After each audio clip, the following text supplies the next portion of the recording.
chân chu vẫn râm nua mi tuần nước tinh cha si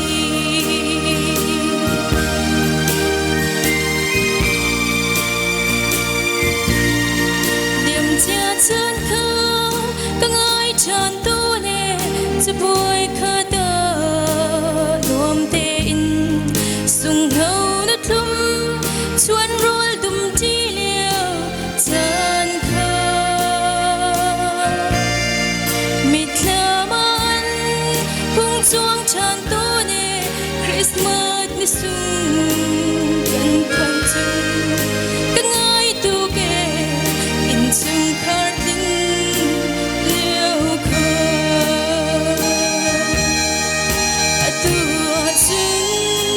San mong bầu khơi ai đến si đi nè áo liên dung áo khô si đi rồi mình sẽ lo vui Giêsu Christ khi lấy dung đất chân chu vẫn rung nua mi tuần ngạc đinh cha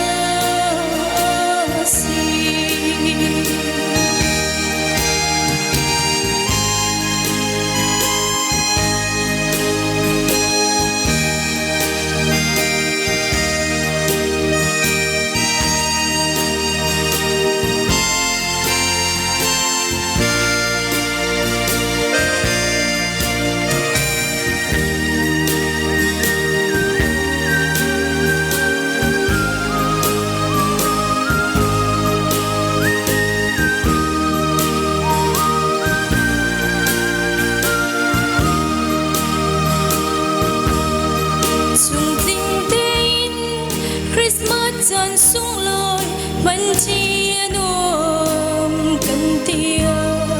sung khar tiếng lâu mi cần tâm chân lệ mơ nghi dây ro ngơ hen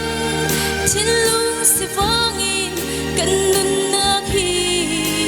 cần chia đôi hối đốt na nun nạc cha te in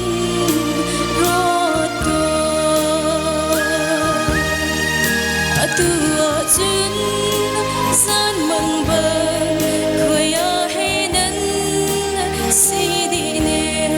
áo liên dung áo khô si đi rồi mình sẽ luôn vui Giêsu Christ khi lấy dung đất chân chu vẫn râm nua mi tuần ngạc tinh cha si vẫn râm nua mi tuần ngạc tinh cha si. May panis pa na